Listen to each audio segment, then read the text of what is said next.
అవకాశాన్ని తీసుకుంటున్నాను. ఎందుకంటే మాట్లాడేది రెడ్డి కార్పొరేషన్. ఇకనైనా మనం బుద్ధి జ్ఞానం తెచ్చుకొని ఒక వేదిక పైకి వచ్చినందుకు నేను అందరికీ ధన్యవాదాలు తెలియజేస్తున్నాను. నమస్కారం.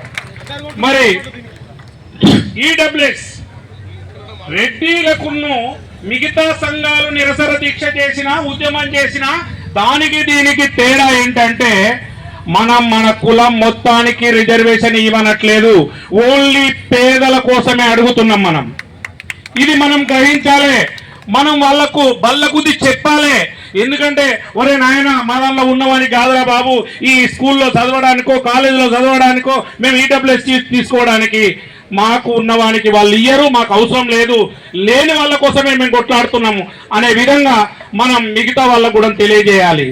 దీన్ని ముందుకు తీసుకుపోగలుగుతే ఈ ప్రభుత్వానికి తెలియజేస్తున్నాం. మనం గమనించండి, మనల్ని కాపాడుకునేవాడే మనకు కావాలి, మన పేద పిల్లలకు అన్నం పెట్టేటోడే మనకు కావాలి.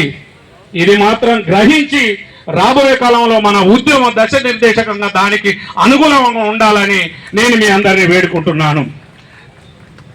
జై రెడ్డి, రెడ్డిల ఐక్యత. కారెక్కించుకుంటే ఒకటే మాట అన్నాడు, అన్న ఈ ఏడాది మొత్తం సంపాదించిన కష్టం నేలపాలవుతుంది, నాకు బాధ లేదు, ఈ రోజు మీరు తీసుకున్న డిమాండ్ నెరవేరిస్తే తరతరాలు ఉంటుందని చెప్పి నన్ను వచ్చినటువంటి ప్రతి రెడ్డి బంధువుకి ఈ రోజు కృతజ్ఞతాభివందనాలు తెలియజేస్తా ఉన్నా. మిత్రులారా ఈ 2-3 సార్లు చెప్పిన మన అన్న చెప్పినట్టుగా ఇక్కడ ఒకటే, ఇది సాధించుకోవాలంటే మన చేతుల్లోనే ఉంది.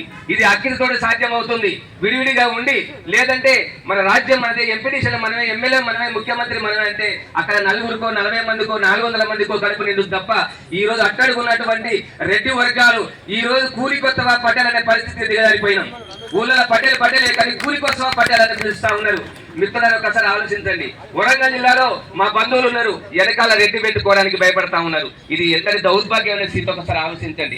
నేను రెడ్డి జాతర ఎందుకు పుట్టినని కొంతమంది బాధపడతా ఉన్నారు చదువుకున్న పిల్లలు. కారణం ఏంటంటే తన పక్కన కూర్చున్న వాడు వారికి అర్హత లేకపోయినా తక్కువ మార్కులు అంటే కనీసం వారు ప్రైవేట్ కళాశాలలోనైనా ఉద్యోగం వచ్చే అవకాశం ఉంటుంది. కాబట్టి దీన్ని దృష్టిలో పెట్టుకోవాల్సిందిగా మనం కోరుతున్నాం. అలాగే ఈడబ్ల్యూఎస్ సీట్ల కింద వచ్చిన ఖాళీలు ఏవైతే ఉన్నాయో అవి జనరల్ సీట్లలో కలపకుండా మళ్ళీ బ్యాక్లాగ్ ద్వారా భర్తీ చేయాల్సిందిగా కూడా కోరుతున్నాం. రెడ్డి కార్పొరేషన్ ఏర్పాటు చేయాలని ఇలా వివిధ డిమాండ్ల గురించి పెద్దలందరూ కూడా చెప్పింది ఇప్పటి వరకు.